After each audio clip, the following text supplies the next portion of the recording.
Hey guys, welcome. It has been a long time. I'm here sitting in my office. It's a little dark. It's Island Mom After Dark, and we are back. I figured it would be a nice touch to wrap up the year with some conversations with various moms that I've either met personally or have interacted in the Island Mom group with, and who have a meaningful story to tell for the year. 2020, 2020 has been a rough year for many, but I do believe in my heart that it has also been a very meaningful year for growth and for learning for many of us.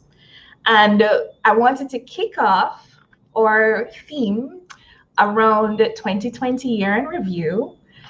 Year in review with Kameka Clarke, who is the agency director for Heritage Education Funds International, Heritage Education International. And we had a lovely working relationship, but we've also been friends through Island Mom. And I had met her years ago when Seth was a baby and when Island Mom was a baby as well. And we hit it off immediately. She joined the group. I think the group was like maybe 20 people at the time. And I'm happy to call her a friend. I'm happy to now call her a colleague. And I am excited for her to share her story because if you've been paying attention to Island Mom in the last few weeks, we've been partnering with Heritage on their 25th anniversary celebrations, which was under the theme Raising Heroes. And I'm going to talk to Kameka about that, but really the point of this conversation was really to talk to her about her being a mom, because she was sitting in this side of the hot seat in her series for Raising Heroes. And she was speaking to other moms and other experts, and from that very professional standpoint. But I wanted to kind of bring her in as a mom and for her to share her story, her personal story of growth. And of course, there's some nice little goodies from Heritage that we're going to be talking about too. But the point of this is that I want to start off the year in review, 2020 year in review, Island Mom After Dark limited series edition with Kameka. So let me welcome Kameka officially. Hi, Kameka. Hi, Anika. You were actually You're smoother than me. Members. 400 members. It was 400 at the time. Yes, okay. Yeah. And we're close to 6,000 now. Which is insane. Which is nuts. We're right now streaming in the group. We're streaming on Island Mom, the Facebook page, and we're streaming on the YouTube channel. So we're all over the place right now. But you see how I was fumbling with my little intro? You were like an expert with yours on Raising Heroes. Wow, well, thank you. And I have to say this opportunity has just been incredible to tap into my little childhood dream of being a journalist.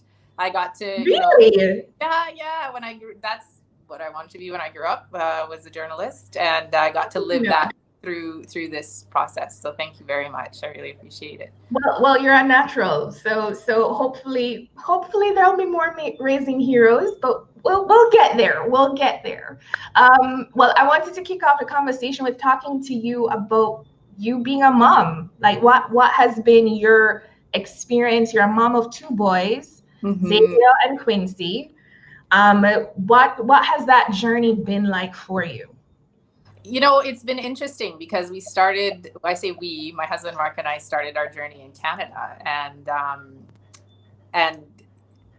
we didn't have anybody. We had his parents live in another province. We were in Vancouver, they were in Alberta, and my parents had just come home to work on Heritage here in Jamaica. So we didn't have that village that we talked about, and we really had to work hard to go and find it. We really relied on friends. We created a network of people who would, catch Xavier if he was doing something and call him on it. And I had no problem. I welcomed the fact that they would do it, and I would do the same for them. So from that perspective, it was really hard. And I think, when I think about those times and the in part because I'm a bit of a workaholic, but the late hours, the long traffic, road jams coming home, you'd rush in and you'd have to find dinner. We do that here too, but there's more support here somehow. I have no idea how we survived. And if it wasn't for Mark being the Mr. Mom that he was, we were blessed in so many ways in Canada. And I hate to pour salt in the wound, but I had Xavier like the year the maternity leave was extended to 1 year. And I was Mark. So I was off for 8 months. He took 4 months and he was home with them. They didn't go into daycare until they were a year old. So he really was really hands-on. We were so blessed to have, for them to have him. And now I really appreciate the impact of that relationship and the support he brought to the table. So mama boys, yes, they have different part from girls, but just being a mom in Canada was tough. And coming here and seeing the network of support. We live in a multi-generational household, so I can lean on my parents in this insane ways, more than I should probably, to be able to call on auntie this. And, I have an aunt who moved in when we were out of town for a week. You just can't necessarily call on people for that otherwise. So it's been a really incredible journey. And just to watch them grow up from little human beings into now Xavier's 16 and he is, has facial hair and a deep voice and is really tall, and it just happened in the blink of an eye. So, I have some pictures because I don't think anybody would recognize Xavier if they saw him now. No, he was a little boy just when we arrived, way shorter than me, and now he's a big, tall man that I look up to, and it's really exciting to see. Well, bringing that into play right now, what have you learned about your boys during 2020? Boy, this year has been really hard, and just reflecting back on where we've been, I think about their personalities, and Quincy from day one kind of made me go, whoa, hold on, he's a lot like me, and that he's really stubborn. And I've seen that come out in droves. I already knew he was busy and active, but he really is struggling with the idea of virtual school and being at home and away from his friends. And so we're trying to find ways to work through that. And I'm seeing behavior, and I've identified tools, I hope, through this experience that have helped us transition. But it's been there's been a lot of tug of war in terms test of wills, I guess, if you want to call it, over our lifetime. And this year has been really, really hard. And he's still a playful, loving, wonderful human being. But it's just, you can see that this is taking its toll. Yeah. I think COVID has also challenged Xavier to step up in a way that we probably hadn't seen before. So, it's stupid things like, he started cooking a couple of years ago through a Christmas gift. And every day he comes up and he makes lunch for his little brother, and twice a week he's cooking dinner. We don't have to think about that. And he, a year ago, I was for the family, or is he cooking dinner for the entire family? Yeah, like a whole meal, like mala chicken to die for. I'm looking forward to pad thai on the weekend. So, like that. Hold on, what? Okay, pad thai. Okay. Got you. He blows my mind. I'll order some takeout. Yes, yeah. So the maturity and responsibility, the leadership I see him taking with his little brother. Yeah. Really proud of where he is now. And I don't know that COVID brought that about, or if he would have evolved to this place anyway. But he's there, and it's really, really nice to see. Yeah. I think one of the blessings in this time has been that we're able to witness certain things. So whereas it's like you just said, like maybe it's not necessarily this time that has brought out these characteristics, but you're up close and personal in the same space. There's not really any outings or, so you have no choice but to see some of this growth happening, which is lovely in itself. What about you? How have you grown in 2020 as a mom? Like, what have been your takeaways? Boy, it's funny. I think 2020 has forced me to stop and reflect and look inwards. And I think over my lifetime, I've said, boy, it's always the work. There's too much work. I'm realizing that it's me. You know, I'm definitely a workaholic, and working from home or having the challenges of all of this activity that we undertook, it was really easy just to immerse myself in work as well. But I think what I'm learning and what this has forced me to do is to realize that I'm really adaptable as well.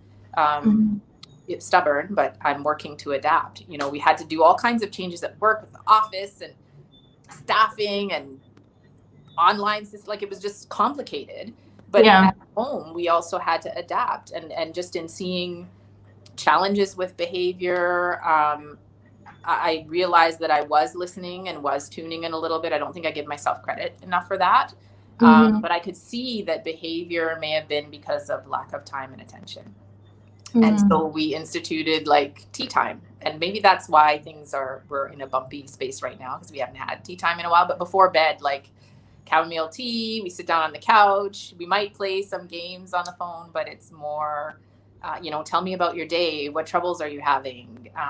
It's really one-on-one time with my little one. And that, I think, I don't know, as you're right, in the regular time frame, if I would have stopped to say, we need to carve out dedicated time just for you. So that's been good. And even just working to adapt academically to the challenges. I know that virtual school, I feel in my heart it's not working right now. So I'm trying to explore other options for both of them. It scares me a lot to think about what it might look like. But in the end, we'll find something that works for them. So it's been a bumpy, scary journey, but I think in the end we'll come out of it okay, having learned something about ourselves. So adaptable, check. Adaptable. So that has been one of your major takeaways. Yeah. Okay. In terms of elaborating a little bit, because before we go into raising heroes, like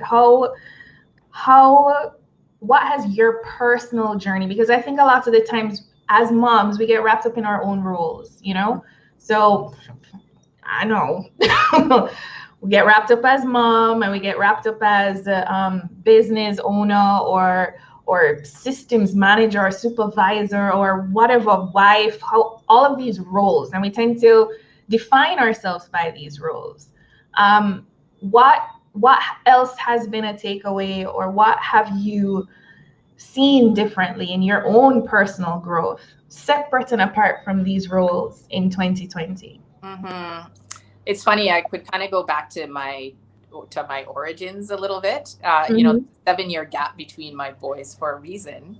In part because I didn't think I had space or capacity to take on another child, like to handle the responsibility and the love and the caring that comes with that. And it took me a whole 6 years to decide that yes, I could. Meanwhile, my husband's saying, "Well, yeah, I was telling you that all along. You could." But I don't know that it came out of 2020, but I took a course, and it's funny. There was a guy in the course who was probably the person I respected the least. And it sounds terrible to say this, but he was kind of sketchy. But at the end of the course, he said something that really spoke to me. And he said, you can go through life like you're dead. I was going through this course like I was dead and flatlining. If you look at what do you call it? Like one of those lifeline monitors. Yeah.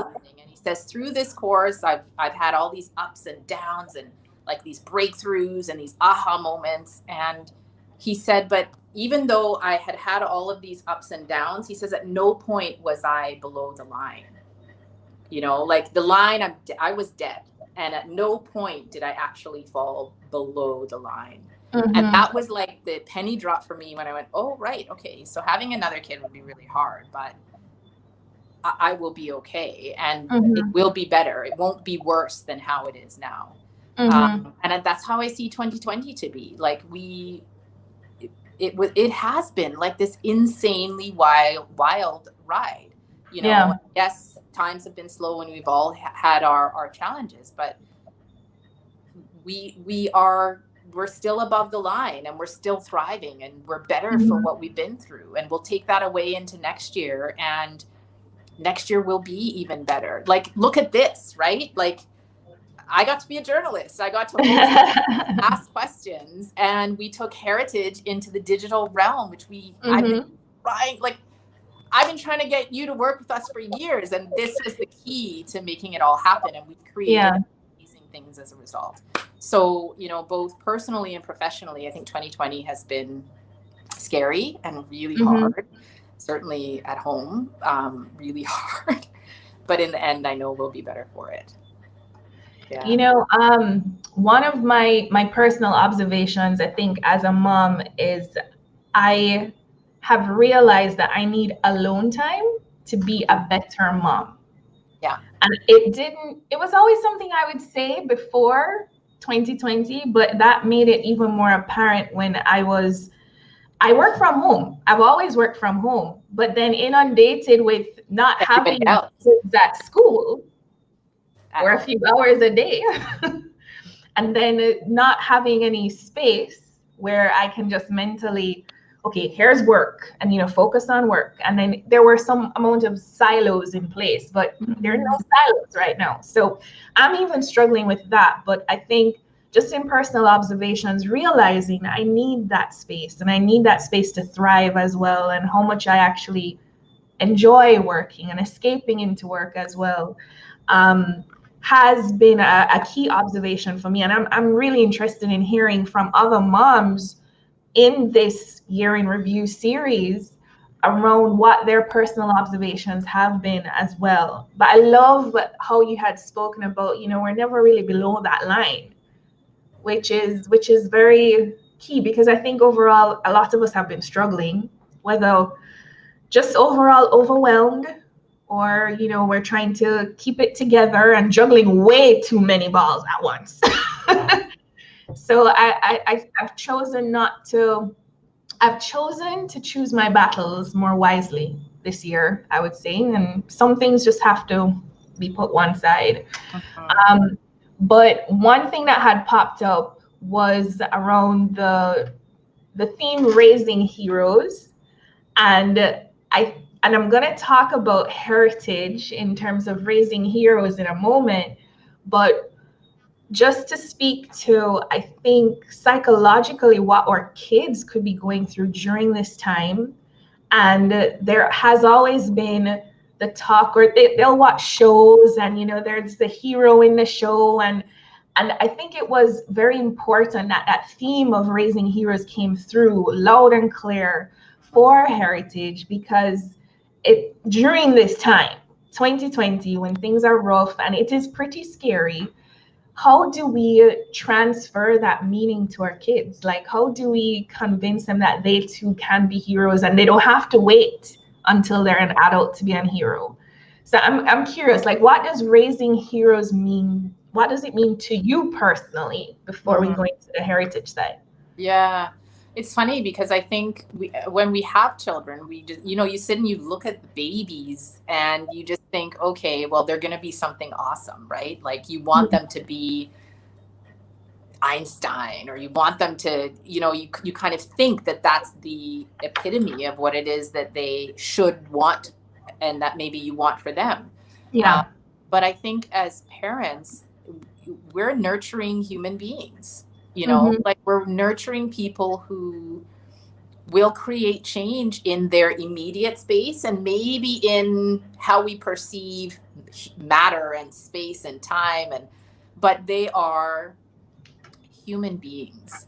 And to me, raising heroes is about, what am I instilling in my child in their in every interaction, so that they get that they have a responsibility, not only to themselves and to the planet, but to each other. And I think, you know, some of the people that we met through that journey really epitomize that. And so I'm excited by the fact that we get to impact children on a daily basis by virtue of what we do. Just by going to work, I'm making a difference. I'm helping parents create little heroes. You know, just just by putting on my girl shoes and going to work. It's we're creating superheroes every day. So let's talk about that now. In terms of heritage, it's your 25th anniversary for Heritage in Jamaica. Yes. How and I know that your dad had started it. What has that transition been in terms of taking that on as his daughter and carrying that legacy forward? What has that meant for you personally? Wow, it's funny because watching my parent, he was in the business for almost 40 years. So I grew up in this business and seeing how hard they worked. There were tough times in Canada as well. It wasn't always easy. I always said, like, never going into sales, not doing that. And I'm in it. You know, Yeah. I chose this. I see the passion and the commitment that they put into it. And I know that by virtue of what they do, they're doing great things. We are. So the transition actually happened during a really insanely intense, painful time in our family. You know, one of my family members had a major medical crisis and they left to deal with that. I had to step up. So the opportunity to do that during that time, I just see God like aligning all of the stars to make it work so that I was here to be able to transition. And I feel like, you know, my dad was a sprinter. It really was a passing of the baton. We didn't drop the baton. We kept things going. And, you know, this is really a marathon, not a sprint, but it's a marathon that I'm prepared to continue to carry forward. So it's been really exciting. I love that. I want to share a comment from Nadia Lewis Gorton, who was a guest on Raising Heroes. She's also an island mom. In Raising a Hero, you have to let them know that their voice and opinion matters and can result in change. I love that. That has been something that we try and maintain in the house and ensure that both of the kids feel heard. I think feeling heard is so important. So let's talk about Raising Heroes a little bit, because I want to actually show a little clip. And the breakdown of Raising Heroes for Heritage was that you had a bunch of different episodes that featured both alumni as well as experts in various fields, and how they talking to the alumni, the beneficiaries rather, for Heritage and their own personal contributions. And one of those guests was Tessellated. You enjoyed that episode. That was a good episode. I totally did, because his mom would just come in and share these stories of his progress and what he was up to. And if I could just say as a little aside, you know, he's not just a performer, but he held a protest, an anti-Trump protest in Florida. And when I say not just a performer, I don't mean to say that being a performer is just anything. He is communicating amazing stuffy music. And he put his voice out there and he made sure that he was heard and his political opinion mattered. And so just, you know, that's an example. He's a great example of a hero to me, for sure.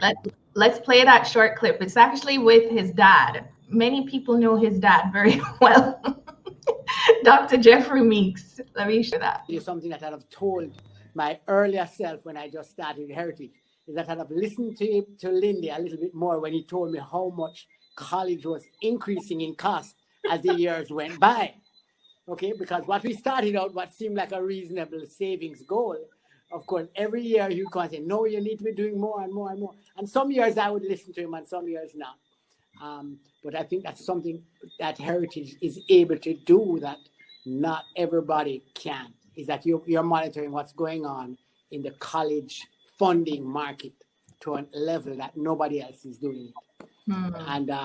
And it's college fees are out of control, and if you're not following it closely, you'll lose the race.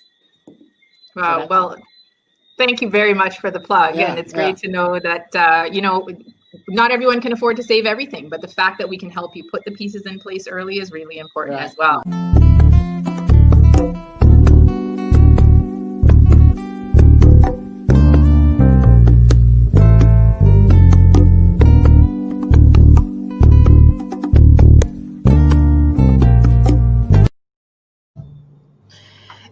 Guys, if you want to watch, you you're going to have to click the link. I'm going to put it in the comments. You're going to have to click the link in the comments to go and watch the full episodes.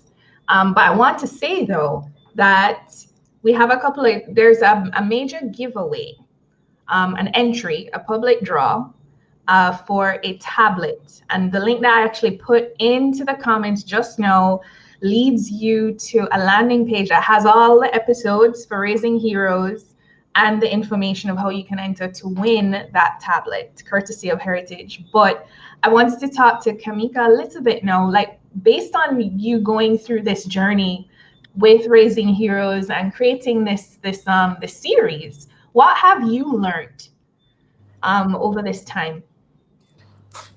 That's a really hard question, because I have taken away so much personally from this, and part of it was a little bit selfish.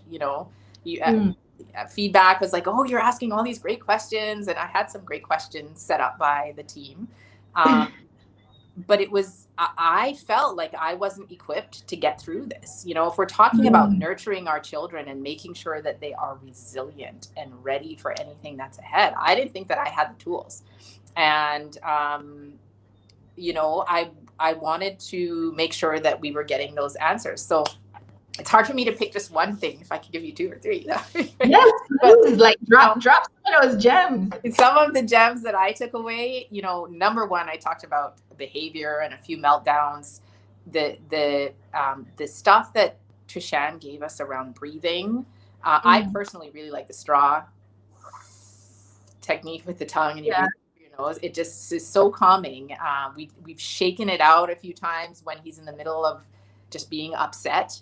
And I think that those 2 tools are ones that I will continue to use. We're still having challenges, but I think I'm better equipped to deal with those. Gregory Jones shined this huge light on the importance of relationships. And I think part of my challenge has been that my husband has had the great relationship with our boys. Because they're guys, right? So I'm kind of like, okay, how do I work to plug in and build that friendship, that relationship with them also? Right. And Dr. Carpenter, like for me, I was adamant. I needed to be able to answer the question, what do I do when they say I'm not okay? Like if they're not okay, how do we deal with that? And she just really helped to show that it's okay. Like we don't have to have all the answers. And it's funny because I don't think she necessarily gave us the answer, but she helped me to see that it's okay. I need to help them work through the feelings or support them and allow them to get to the answer, but not necessarily be the one to have all the answers. They need to see as well that we're struggling too. So every I can't even pick my favorite episode or my favorite bit of learning, because from each person that we engaged with, I just feel like I took away so much. I have to go back and rewatch to make sure that I don't miss anything important in what we've learned. So it's been an amazing journey. And even from the students, I say students, are grown adults, but John Joseph just really, and it speaks to his maturity in terms of his reading and the things that he learned, his 3 E's around. He had some great takeaways. Oh my gosh. Yeah. I feel like we couldn't have paid anyone to share the wealth of information that we got from those episodes. And I know, as a mom, I don't have a lot of time to sit and you probably send me something and go a whole hour. There's no way I'm going to watch that. That's a challenge. No. But what I've been doing is listening to podcasts, like when I'm getting ready in the morning or washing dishes. And so I see someone with this by the kitchen sink washing up and just going, yeah, that's totally it. That's exactly what I need. So I really want to thank you and your team as well, because we had this vision and we were like, let's recognize these young people and hear from them.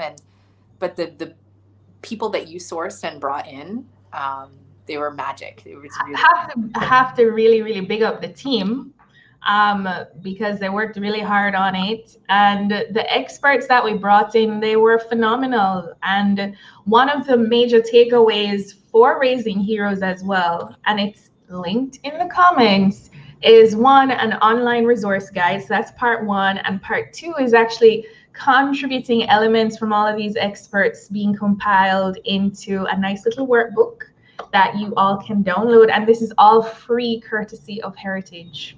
Yeah. So y'all need to go to the link in the comments and click to register for the chance to win a Samsung tablet, number one. And number two, taking all of those episodes. By the way, you have to actually take in the episodes to get the code to be able to enter to win the tablet. Okay. But then there's a link as well on the same page for you to go and download the resource guide, and then part two will be sent to you. So you wanna be able to take in all of this wealth of information that has been made available to you through Heritage. Kameka, I want to thank you. I'm so happy that we finally got to work together, and I got to talk to you from the other side too, and learn a little bit more about you as a mom, and your own thoughts about raising heroes, and your own thoughts around this year and what it meant to you. Thank you so much. Thank you. Thanks for helping me make it through. It's been a wonderful journey. It has been. I want to ask you though, like, what's the plan for Heritage going into next year? What's the plan for the next 25 years? Well, the next year we're forming a few partnerships. So at least one will see us working with an insurance company to share who we are with others. But also, you know, I would say I would love to be in major cities island-wide. So, you know, more than just this office, but everywhere. But, you know, who knows? I know the kids would never say, yeah, I'm going to do Heritage and join that business, but I wasn't going to. So you never know. We might be passing the baton yet again, and that would be really exciting also. It's interesting because, and you said that you never thought you'd be going into sales, and here you are. Here I am. Yeah. Same thing for me. I never thought I'd be doing this. Well, and it's funny because my goal is to, you know, if every parent who could afford to did something about their child's education now, you know, you've got something extra. If you took the time, met with someone and made some decisions around your plans for moving forward, that if every person in Jamaica could say that they had done that, then I would feel like we had accomplished all of our goals. So we have a lot of work to do, but we certainly will work hard to get there together. Thank you again so much, Kameka. It's been lovely talking to you. And I want to thank all of you for tuning in. This will be available for you to rewatch again in a few moments, to just give it a moment for it to reboot, and there you'll be able to watch the replay. But for now, check the link in the comments to be able to access all of these great episodes for Raising Heroes and access the tools that are now available to you courtesy of Heritage. So once again, thank you, Kameka. Thank you, Anika. And all the best for the end of this year. 21 is going to be amazing. Let's speak it into being. Let's make it happen. Bring it forward. Thank you. Take care. Good night.